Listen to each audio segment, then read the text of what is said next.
A primeira coisa para que haja uma comunicação CNV é se autoavaliar, né, como a gente viu nessa disciplina, e tentar fazer com que as pessoas possam perceber isso, que é a importância de se autoavaliar e olhar para o outro e perceber que é importante ver o outro com a percepção da visão do outro.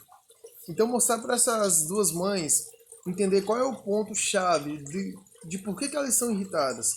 E mostrar para ela que o motivo de uma tá irritada e da outra tá irritada talvez não tem muita coerência do que aconteceu. Por exemplo, quando o sentimento, pelo fato de ser filho, né, o sentimento mais a fundo tem mais importância do que a razão. Então eu, como professor neste momento, tentaria passar para elas um ponto de interseção entre as três pessoas. Por exemplo, eu no meu caso falaria que foi erro meu, eu como professor que falhei em questão de não tentar consertar isso desde o começo, de não ter chamado os pais para conversar, de não ter, por exemplo, ter mostrado para as crianças que deveria ter parado com isso, que isso não é certo, não apenas com palavras, mas talvez levar dinâmicas dentro da sala de aula, da importância da interação e da comunicação sem violência, né? Então, eu botaria, por exemplo, culpa em mim como professor, me autoavaliaria, falando que eu errei, e com isso falaria que eu pretenderia mudar. Falaria, por exemplo, da importância da educação pedagógica nesse sentido, explicar que toda criança é muito imperativo e muitas vezes ela não tem muita noção do que é certo e do que é errado, então faz aquilo que sente mesmo, aquilo que aprende, seja dentro de casa, seja através de filmes, televisão, ou aquilo que dá vontade de fazer mesmo ela faz.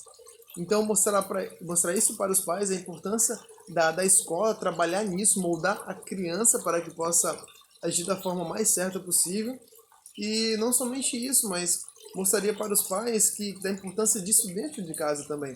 Não só para a mãe que a filha mordeu a outra, mas também aquela do qual foi mordida. Explicar-me assim que, se for preciso, marcaria reuniões semanais com os pais para poder mostrar para eles como está o andamento das crianças dentro da sala de aula, mostrar para eles e pedir, no caso, entre aspas, é claro, mas autorização de como falar com o filho delas. Porque realmente, 7 vezes morder a mesma pessoa, existe algo aí que deveria ser trabalhado muito antes do que deixar chegar a esse ponto. Então eu mostraria isso para os pais da criança antes de começar mesmo a levantar a voz, entendeu? Não deixar elas discutirem, mas interferir, me autoavaliando e tentando levar que uma mostre o mesmo ponto de vista da outra, possa entender um ao outro. Então falaria isso e mostraria esperança na mudança, colaborando tanto com a escola quanto para a educação dos pais dentro de casa.